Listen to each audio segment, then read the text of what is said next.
The House of the Dragon's first season had 10 exciting episodes over more than 20 years. With a lot of time jumps and cast changes, the season did a lot of work to tell a story, but the results were not always great.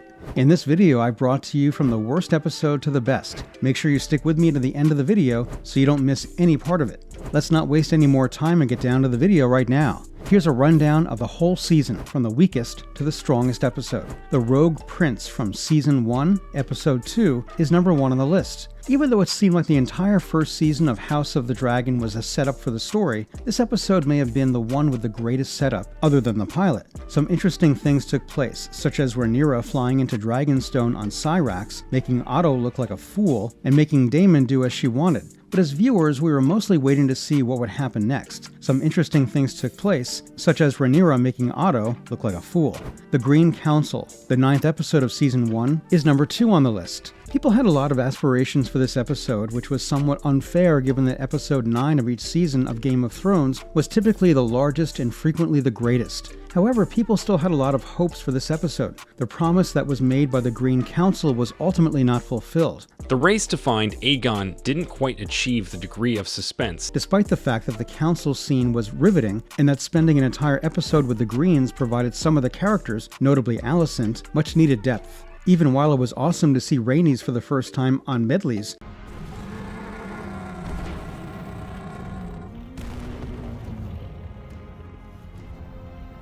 her breaking through the dragon pit and slaughtering a large number of small folk felt like a cheap stunt that didn't offer anything to the storyline or the characters. Second of His Name, from Season 1, Episode 3, is number 3 on this list. The most compelling aspect of this episode was seeing Rhaenyra struggle to adapt to her new home, her shifting responsibilities, and the realization that she will soon be getting married.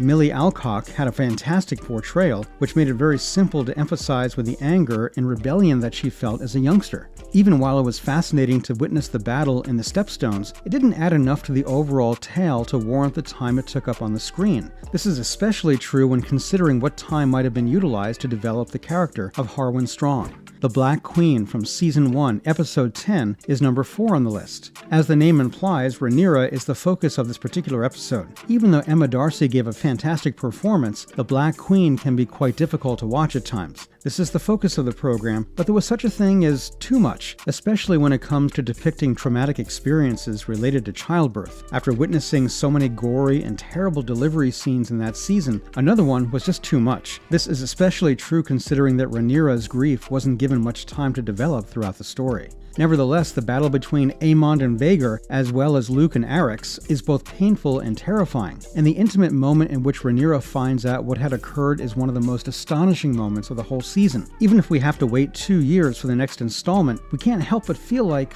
finally, the tale is getting rolling as the episode concludes, despite the fact that we have to. King of the Narrow Sea, the 4th episode of Season 1, is number 5 on the list. This episode was crucial in the development of both the characters and the connections between them. Because of it, Rhaenyra's life was significantly altered, most noticeably in how she interacted with Alicent and Daemon, who appear to be 2 of the most significant relationships in her life. In addition, we gained insight into Otto's plans, Alicent's pain, and Viserys' intentional ignorance in relation to Rhaenyra, all of which will be significant moving forward in the season. Also, it was a lot of fun to witness Rhaenyra making out with Sir Criston Cole when she was wandering about King's Landing, and that was the last time any of us ever thought well of him. We Light the Way from Season 1, Episode 5 is number 6 on the list. In the world of Game of Thrones, a wedding is almost never a happy occasion, and this one was no exception. It was a wonderful choice to air We Light the Way as the mid-season finale since the production and costumes were of high quality, and the pacing was appropriate, and the performances were just as strong as they had been all season. This episode marked the departure of a large portion of the show's younger cast, notably Millie Alcock and Emily Carey, who had both contributed significantly to the development of the show's most crucial characters and relationship.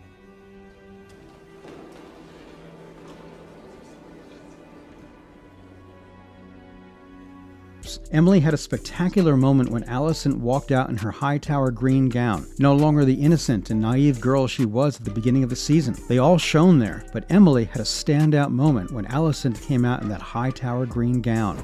The Princess and the Queen, the 6th episode of Season 1, is number 7 on the list. After a 10-year hiatus, the program returned with The Princess and the Queen, which is the second pilot episode. There were a lot of new people in the cast, including 2 new people in the 2 main roles, Rhaenyra and Alicent, who were played by Emma Darcy and Olivia Cooke, respectively. They merely had to follow the much-loved Millie Alcock and Emily Carey, which wasn't easy, but as the grown-up versions of their characters, they were immediately convincing and even interesting.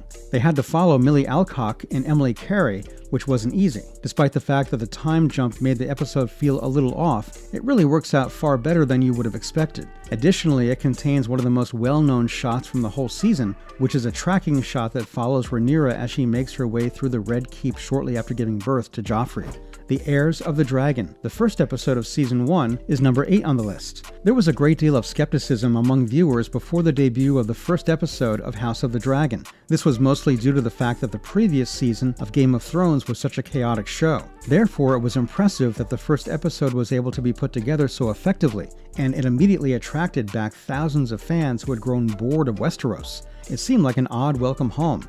What with all the politics, the tournament, and even the untimely death of a likable character, and a huge part of it was due to the new cast of characters. Driftmark from Season 1, Episode 7 is number 9 on the list. Driftmark is the last episode of House of the Dragon that Miguel Sapochnik, who was in charge of the first season, directed. For his last job, the visionary director used all of his skills. If The Princess and the Queen showed the next generation of Targaryen children, Driftmark showed that their parents' grudges have poisoned them. One of the best parts of the season is the long scene where Aemond fights with his nephews and cousins, gets his eye cut out by accident, and then everyone talks about what to do in the Great Hall of Driftmark. Then there's the first time Aemond flew on the dragon Vhagar.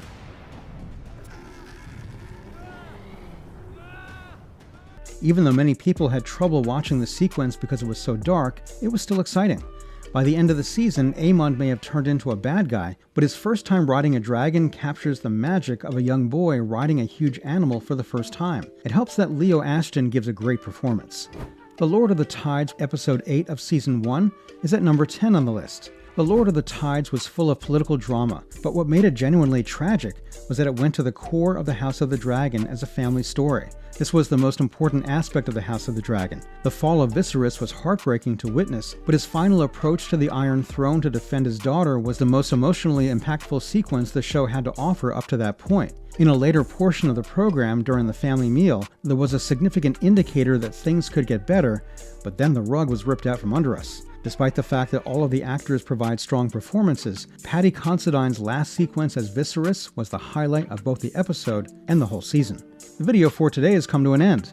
Which episode of the first season of House of the Dragon was your favorite, and why? If you found the video to be helpful, we'd appreciate it if you would consider giving us a thumbs up, and if you did, please remember to share the video with your family and friends. See you next time.